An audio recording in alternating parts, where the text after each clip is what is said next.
Hello, Mr. President, board members. So, that big shortfall, that was pretty impressive, wasn't it? I have to say. All the service rearrangements that have been getting people lost, and the fare increases that have been costing people a lot more. The Lyft users who have had gigantic fare increases and their boundaries cut so that some people aren't able to access the service. And I have to say, it was pretty awful the impact the shortfall had on the bus drivers of the city. I am especially impressed, however, that this was all done by a shortfall that, for the most part, has failed to even exist. I know you've disagreed with a lot of what Jared said, but I have a strict personal policy of agreeing with facts, so it's great to see that things at TriMet aren't nearly as bad as it's been made out to be, for you at least. The tables have turned in two ways now. Things are better for you, but they're worse for us. This also means, however, that we have successfully called out the so-called shortfall out before the cuts were whispered into effect under our voices. As it stands, you have done us and thousands of other writers wrong by ignoring these statements and proceeding with the cuts that would have little to no impact on you as board members. As my hope is that you will consider giving us writers back what is ours, the service you've unnecessarily taken, the value of the transfer that keeps deflating, and the wrongs that your limited research has done us.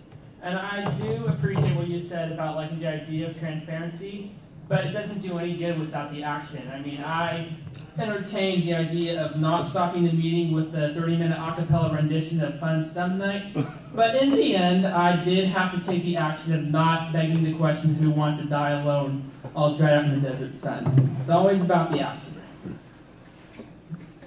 Let me find my place. It is great that things are better for you, but it's not for us. In fact, things have been considerably worse. We're everyday people, bus riders. We don't have any golden parachutes or landing pads.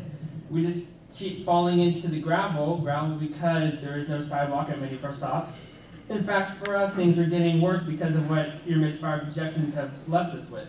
We haven't gotten increased service for the increased fare. We don't have reduced fare for the reduced service. For the transit dependent, this is really just another unprecedented, unnecessary kick in the dirt that needs to be resolved. You've never seemed to act upon the fact that you've not been the only ones hit by this recession, and it's hit us as bus drivers a lot harder because every time it hits you, you hit us as well. Things aren't getting better for us either. In fact, for my family, it's getting worse. We've had to move our business to a temporary place, and that's caused financial strain on all of us.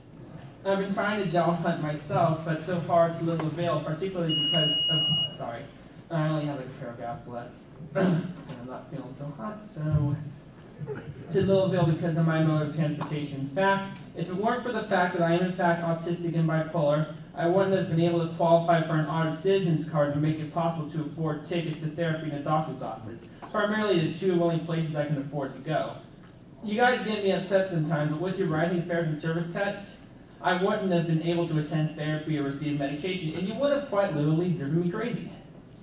This is how I see things, board members. Really, the goings-on at TriMet don't influence your life because you are not transit dependent, and this is a spot on your resume that it wouldn't be impossible to walk out of without losing everything. Excuse me. I mean, you have to admit, you guys have it pretty good, really good in comparison to myself and other transit dependent riders. Our biggest problem, though, not just you, but as a society, is working for self-satisfaction only. When we're okay, we zone the rest out. But you see, that is how empires fall. People rely on other people. You need to feel motivated to help your customers and your drivers. It needs to bug you that because of what happened, that things aren't going good for them. Cameron, you about ready to wrap up there? Yeah, don't worry. You need to regret that because you didn't take action and look at things differently through others' eyes. We have to wait in line for our 3 minutes a month and demand that you change things because that is our only hope. You need to do a simple human thing, use your able body to keep other humans from having to suffer. Only in unity can mankind survive. We are the pillars that uphold your empire. If you sit comfortably, unconcerned now that you are safe in the castle above, those pillars will crumble and fall, and your empire will collapse onto itself and turn to ruins. And I really hope it doesn't happen. Thank you.